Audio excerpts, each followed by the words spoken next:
Okay, picking up where we left off at.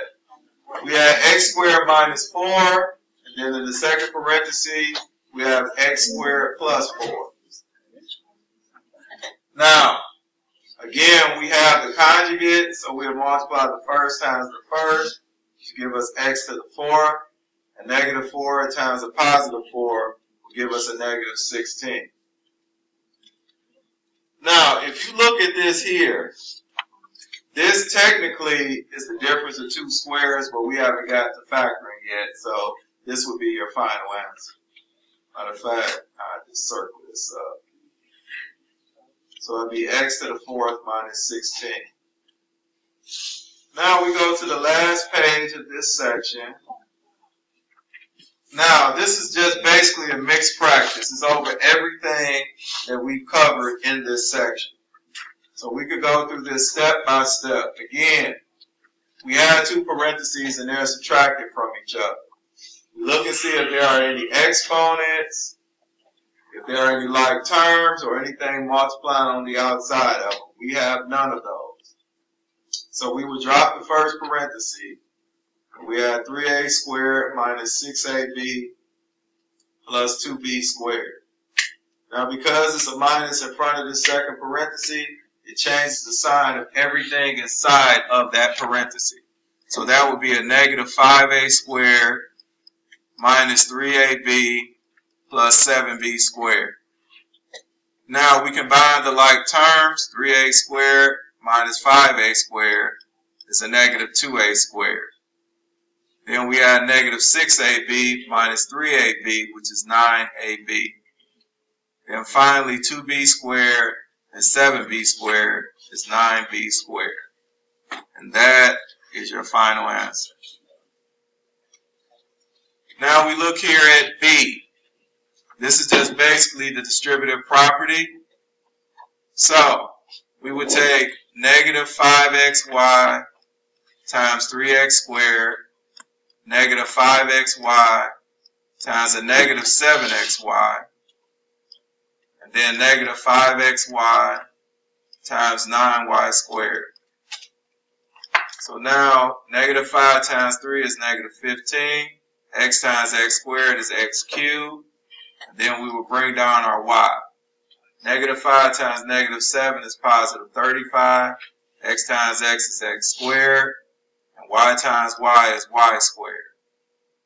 Negative 5 times 9 is a negative 45. We'll bring down our x. And then y times y squared will be y cubed. And so that would be our final answer here. Now we come here. We have the conjugates. Since we have the conjugates, we just multiply the first with the first, which will give us 16p squared, and the last with the last, which will give us a negative 64q squared. All right, remember, we can only do that with the conjugate, binomial conjugates. Now we come here to D. We would do the distributive property. We have x times x plus x times a negative 9 plus 5 times x plus 5 times a negative 9. X times x is x squared. X times negative 9 is negative 9x. 5 times x is 5x. And 5 times negative 9 is a negative 45. So we have x squared. Negative 9x plus 5x is a negative 4x. And it's minus 45. That would be your final answer. Okay, now, we scroll down here to E. Okay, with E, it's the same thing. This is the distributive property. 5 times negative 3 will give us negative 15. And then a times a squared will give us a cubed. And then b squared times b will give us b cubed. And that would be our final answer. Now we come here to F. If you look here at F, this parenthesis is squared. And this is, we have two terms. So we will write this parenthesis twice to show that we're squaring the parenthesis. And then we will multiply. This will give us 3t times 3t plus 3t times a negative 5w minus 5w times 3t minus 5w times a negative 5w. So this would give us 9t squared. 3t times a negative 5w would give us a negative 15tw. And then we add negative 5w times 3t, which would give us a negative 15tw. And negative 5w times a negative 5w is a positive 25w squared. Now we combine like terms. This would be 9t squared minus 30tw plus 25w squared. And this right here would be your final answer. Now if you look down here at G, we have two parentheses and they are added to each other. So it's basically the same thing as we did in problem A. We look and see if there's any like terms, any exponents on the outside of the parentheses or anything multiplied to it. We don't have that. So we would get rid of this first parenthesis.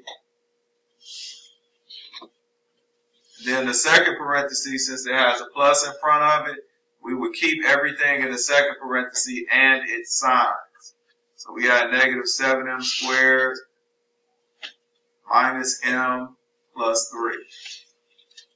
Now we would combine the like terms. 4m squared minus 7m squared is a negative 3m squared. Negative 2m minus m is a negative 3m. And 8 plus 3 is 11. That is the final answer. Now we come to H. H, we're basically doing a distributive property with two binomials. So we have 5x times 3x plus 5x times a negative 6y. And then we will have a negative 4y times 3x. And then a negative 4y times a negative 6y. And I just put this in parentheses. Okay, 5x times 3x is 15x squared. 5x times a negative 6y will give us a negative 30xy. A negative 4y times 3x is a negative 12xy. A negative 4y times a negative 6y is a positive 24y squared. Now we will have 15x squared. Negative 30xy minus 12xy is a negative 40xy plus 24y squared. And we are done. Oh, 42. Okay. So that was a mistake. This should be negative 42xy. And then we are done.